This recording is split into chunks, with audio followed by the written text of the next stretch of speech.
I played a pivotal role in setting up a company that I think has done a lot of harm to the democratic process.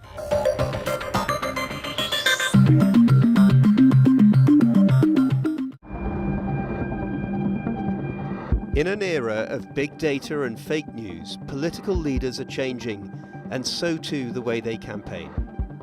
What you post on social media is being watched, being used, and what you see is crafted like never before. And bestriding this vast digital frontier is Cambridge Analytica, a company which trawls personal data to try to predict, then alter voter behavior. A company which claims it was pivotal in getting Donald Trump elected, but which today, extraordinarily, has been suspended from Facebook. Through this former insider, we can reveal it involves a data grab of not just hundreds of thousands of user profiles, but around 50 million. And accusing Cambridge Analytica of this and more, their former Director of Research, Chris Wylie. If we look at what Cambridge Analytica does online, it's coercive. People don't know that it's being done to them. It's time, says Wylie, for us to know more about the methods of Cambridge Analytica. Computers are better at understanding who you are as a person than even your coworkers or your friends. This is an information war, he says. Social media is the battleground, and you are the target. It weighs on me that I played a pivotal role in setting up a company that I think has done a lot of harm to the democratic process in a lot of countries.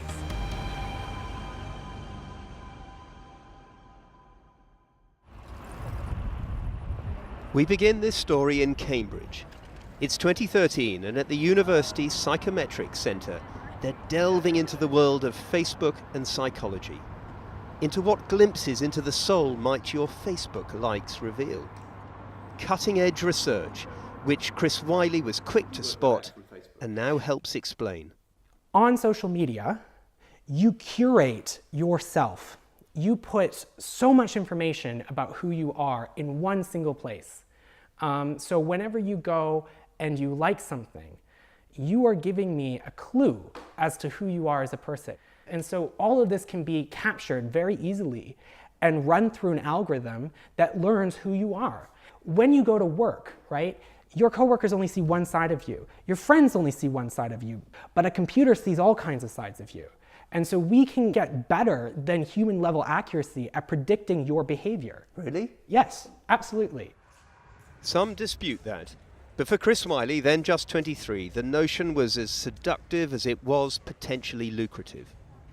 The company he worked for, Strategic Communications Laboratories, or SCL, specialized in psychological operations for the military.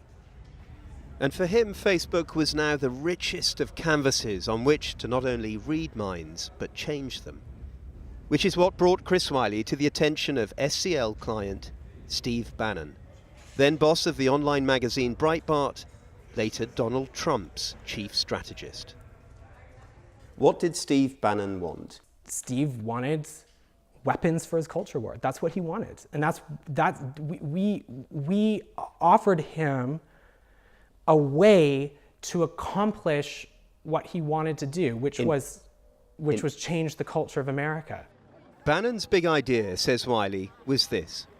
Could they replicate the academics' work profiling people's personalities on Facebook on a massive scale across the American electorate? They had the money, from billionaire Republican backer Robert Mercer and his daughter Rebecca. I'm Alex, I'm the CEO. And through Chris Wylie, their specialist, Cambridge academic Alexander Kogan. Already on Facebook, permitted to gather users' data for research purposes, but who now agreed to get much more and share it commercially. The blueprint for the company which would become Cambridge Analytica. Kogan didn't make any money off of it. He did it for free. And what he got out of it was the giant data set, and what CA got out of it was also data. Everyone got data, but Cambridge Analytica paid for it directly. If you look here in the underlying source code, And Which I wouldn't normally see. No, you wouldn't normally see. It worked like this.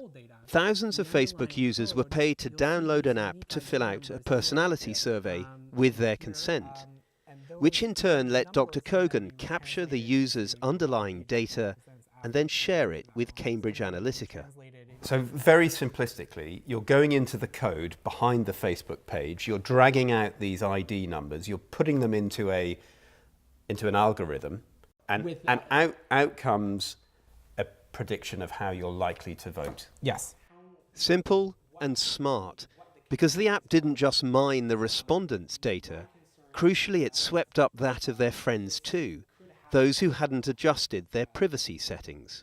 Imagine I go and ask you, I say, hey, if I give you $1, $2, could you fill out the survey for me? Just do it on this app. And you say, fine, right? I don't just capture what your responses are. I capture all of the information about you from Facebook.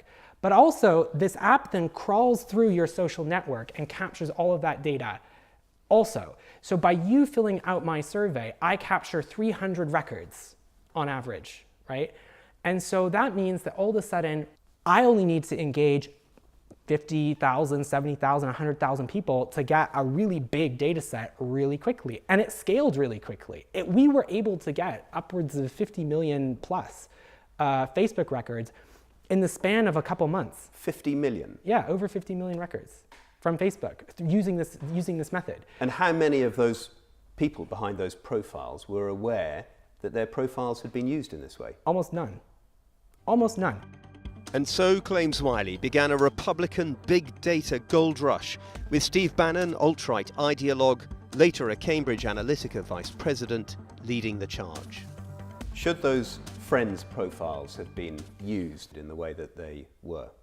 I don't think so. I think that it was a big mistake to use this method. But why Facebook didn't make more inquiries when they started seeing that tens of millions of records were being pulled this way, I don't know. You would have to ask Facebook that. But Facebook, at least in a technical sense, facilitated the project because they had applications that had these permissions in the first place. Facebook learned of this in 2015, and yet it's taken them until today to come out publicly and say this never should have happened. They've yet to acknowledge that this involved around 50 million users, instead talking of 270,000 plus friends. They've also been at pains to stress this wasn't a data breach in the sense that users by consent and friends through their default privacy settings agreed to Dr. Kogan capturing their data, and they say they've since improved their systems. But Kogan, according to Facebook, lied to them and violated their policies by passing on the data to Cambridge Analytica. At the time that you were taking this data off Alexander Kogan, which was principally, solely for academic research purposes, you knew you were treading a very thin ethical line, presumably. I think everyone knew that we were wading into a gray area. It was an instance of if you don't ask questions, you won't get an answer that you don't like. Cambridge Analytica rejects this, arguing they had assurances from Dr. Kogan that his actions were in line with Facebook's protocols. Kogan in turn claims he had the right to use it for commercial purposes. They and Chris Wiley all assured Facebook some time ago that they deleted the data as requested. But Facebook have now revealed some of that data reportedly might still exist. Hence their dramatic decision to suspend Cambridge Analytica, Alexander Kogan and Chris Wiley from Facebook while they investigate. Did you delete it immediately as requested? I had already deleted it. When they sent me the letter that you're referring to, I didn't have the data. So did they check that you'd deleted the data? No, they were just satisfied with the form. The only contact that I had was, here's a form, fill it out and send it back, and it's done. So they took your word for it that you had deleted the data of over 50 million Facebook profiles? Yeah, they didn't do anything aside from sign this form. So just how significant was this data anyway? Of no use is Cambridge Analytica's position. Fruitless is how their boss described the project to MPs recently here in Westminster. Yet Chris Wylie claims it was anything but, and foreshadowed worse to come. We spent almost $1 million doing this. It wasn't some tiny pilot project. It was the core of what Cambridge Analytica became. It allowed us to move into the hearts and minds of American voters in a way that had never been done before. By the time Cambridge Analytica had been hired by the Trump campaign, my first hour in office, those people are gone.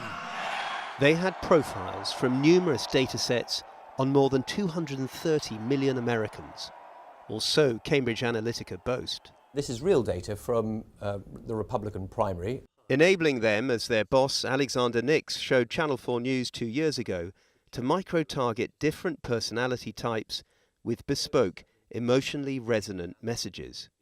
Someone who's neurotic is someone who's quite emotional and might respond in this case to a stimulus of fear. From stimulating US Republican campaigns to elections in Africa, Asia and beyond, Cambridge Analytica are now the big data strategists with the big name. Some allege, however, with little time for ethics. Among their number now, the former insider who claims there's a dangerous alchemy to Cambridge Analytica's art. There is a lack of awareness. It is coercive. People, if I am studying you and I have enough information about you because you've curated your entire self online and I capture that, I can anticipate what are your mental vulnerabilities? What cognitive biases might you display in certain situations? But haven't I volunteered that I can information? Exploit that. But are you saying that Cambridge Analytica lies in its political messaging? Because that's something they would completely deny. They knowingly misrepresent the truth in such a way that is conducive to their objective. What's your proof for that? I was there.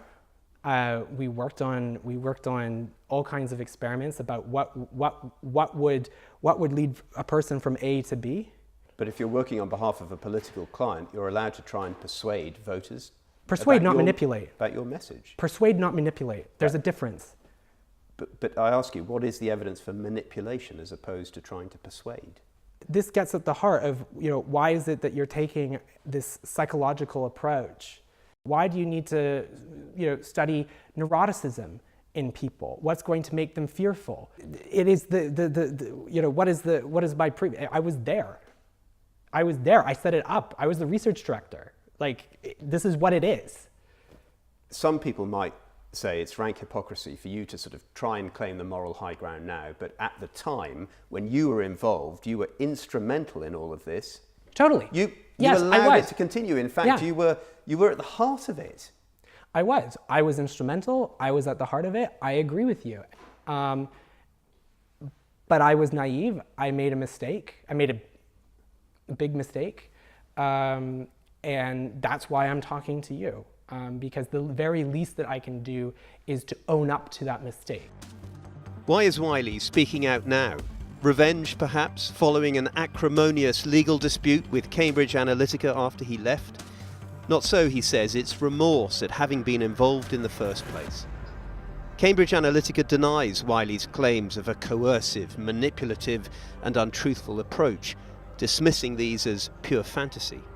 His legal fight with them, they say, has left him with an axe to grind, driven by malice and intent upon damaging the company. A company which, they stress, uses techniques similar to those other commercial agencies use. But I know that there is bad blood between you and Cambridge Analytica. You had a falling out. There was a legal dispute. Is this really about revenge?